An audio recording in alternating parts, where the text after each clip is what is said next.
Magandang gabi po sa inyo lahat. Ito na naman ang ating nag-iisang kamata. Naku, inabot na tayo ng gabi at kaantay dito sa ating tawag mula dito sa ating mapagkakatiwalaan source. Alam nyo naman si kamata, ang daming mga tumatawag, ang daming mga nagme-message kung anong mga latest update dyan sa lungsod ng Maynila. Alam nyo naman tayo kaya nga maraming naiinis sa atin, kaya nga binabato tayo ng mga issue at sinasabi sa inyong lingkod na naging corrupt daw ako sa Manila City Hall. Kailan? Minsan nga wala nga akong panggas Paano ako naging corrupt sa Manila City Hall? Nung huling pasok ko sa Manila City Hall, nung umalis ako dyan is 7 years ago na. Ang tagal-tagal na. Panahon pa yun era. Nung dumating si Yorme, pagpasok ni Yorme, hindi na ako pumasok. Kasi siyempre, alam nyo naman nung mga panahon na yun, ayaw ko kay Yorme nung mga panahon na yun Ayaw ko sa dalawa na yun kay Lacuna at saka kay Yorme. Ayaw ko talaga dyan parehas. Pero ngayon sila naglalaban, nakita ko naman kung sino mas magandang ginawa sa kanila. Kung nasaan ang pinakamagandang nagawa sa dalawa, doon tayo. Kaya alam nyo po ba, pag-usapan natin to, maiba tayo ngayon. Kasi medyo itong mga nailagay dito sa parking, mukhang nagkamali ata itong si Mayora. Kasi ang nasa parking ngayon ng lungsod ng Maynila, kasi ang parking kasi dapat yan sakop ng MTPB, Manila Traffic and Parking Bureau. Pero nagtataka po ako kung bakit itong MTPB parang hiniwalay na itong parking. Ito po dahil galing din po ito sa mga insider ng opisina nila at dyan mismo sa MTPB galing na parang iba na itong MTPB sa parking. Ang parking, ang pinaka-director, ang pinaka umahawak nito ay isang former chairman. Itong si Boy B. Ito po ang may hawak ng parking na sinasabi lang daw na itong si Boy B advisor lang. Pag tayo advisor, ito po pag tayo ay isang advisor, hindi po tayo pwedeng makialam sa anumang function dyan sa opisina. Tayo lang po yung mag-advise, advise natin ng director.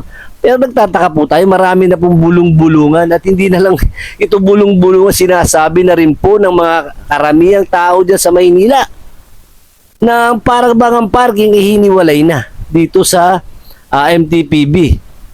Di ba? Parang naging dalawang department tong MTPB. Bakit ganun?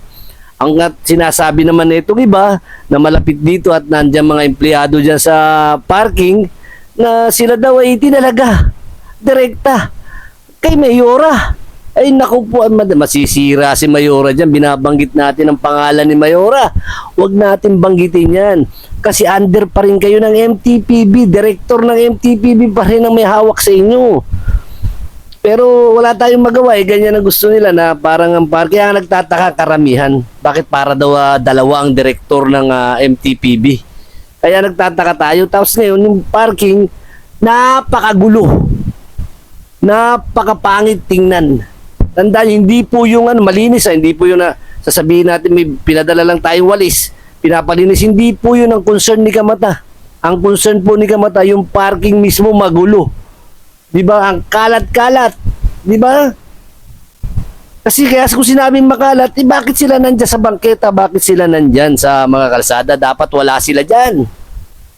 Ayan po isipin natin, dapat wala sila. Buksan nyo po ang ordinansa ng Maynila para malaman nyo po yung totoo regarding dyan sa parking na yan.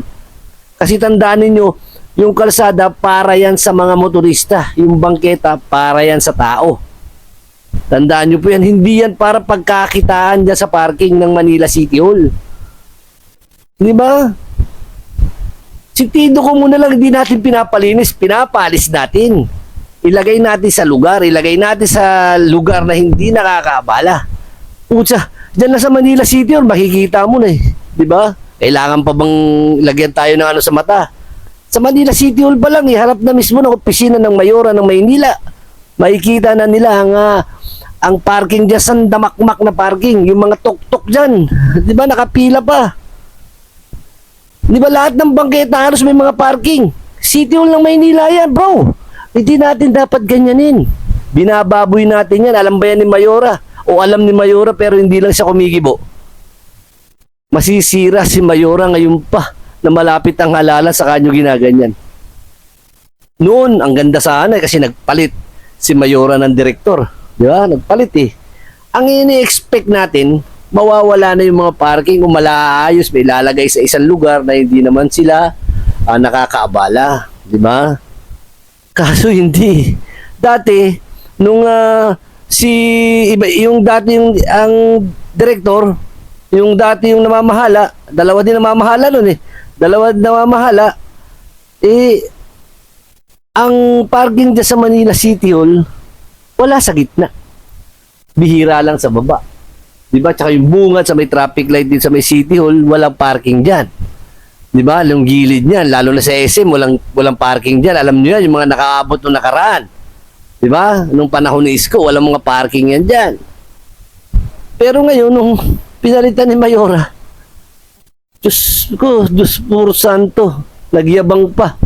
Naayusin ng parking at traffic. Kita nyo naman, inayos nyo lang yung salansan ng parking dyan sa City Hall ng Maynila. Umiikot pa kayo, napakarami pa. Basahin nyo po sa mga comment section sa YouTube natin, sa TikTok natin. Basahin nyo po yung mga nag-comment, malalaman nyo kung saan yung mga gugulong parking. Di ba yan po yung inaano ni Kamata? Wala akong pakialam sa away politika. Wala akong pakialam dyan. Wala akong pakialam kung sino mga mayor ninyo. Basta ako, ang concern ko yung parking na dapat ilugar, alisin dyan sa dapat alisin. Pabayaan ninyo yung para sa tao, ibigay na sa tao. Yung sa mga sasakyan, ibigay natin sa sasakyan. Di ba, wag natin pagkakitaan ng lansangan. Ayan lang ang concern ni Kamata. Kaya wala akong pakialam. Di ba, kami tamaan man, kaibigan ko man, di ba?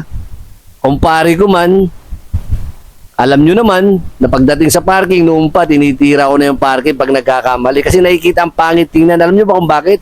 Diyan kasi ako pinanganak sa Maynila. Diyan ako lumaki. Di ba? Kapag ang Maynila ay nababatikos, ang sabi nila, daming kurap, parking capital of the Philippines, isa tayo nasasaktan. Di ba? Dahil taga Maynila tayo, lihitin mo tayong taga Maynila. Pero ang ginagawa ng mga talagang lihitin mo na nandiyan sa Maynila nakapwesto? Di ba lahat ng klase ng pwedeng pagkakitaan, anong ginawa? Yan na. Di ba? Hindi ba kayo nahihiya sa mga Manileño yan? Nahiya naman kayo sa Manileño. Ayusin natin yung parking.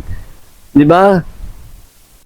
Kasi masisisi dyan yung direktor ng MTPB. Mapupukpok yan. Masisisi na masisisi. Samantalang hindi siya may gawa. O tingnan na lang natin yung mga ilang parking collector. Tingnan nyo yung ID nila. Sino nakapirma sa parking? Sino nakapirma sa mga enforcer? Dapat iisa lang ang nakapirma dyan dahil iisa ang direktor. Di ba? Kung di ba naman sandibot isang ewan ko sa inyo, gusto nyo ihiwalay yung parking, i-request nyo sa konseho na ihiwalay nyo yung parking. Di ba? Kasi yung parking natin, kita nyo, sinasabi ninyo maayos. Pero ang gulo-gulo. Di ba? Ayoko magsalita ng ganito sa parking, pero masyado nang sobra yung parking, masyado nang parang hindi kayo nakikinig, hindi nyo nakikita yung mga reklamo dyan sa parking na yan. Di ba? Kaya dapat sa inyo, ewan ko, panawagan na lang natin kay Mayora, masisira kayo sa parking. Tandaan nyo po yan. Pag hindi nyo inayos at inalis siyang si Boy B dyan, naku po, Mariosep, naku po, baka magpalit tayo ng mayor.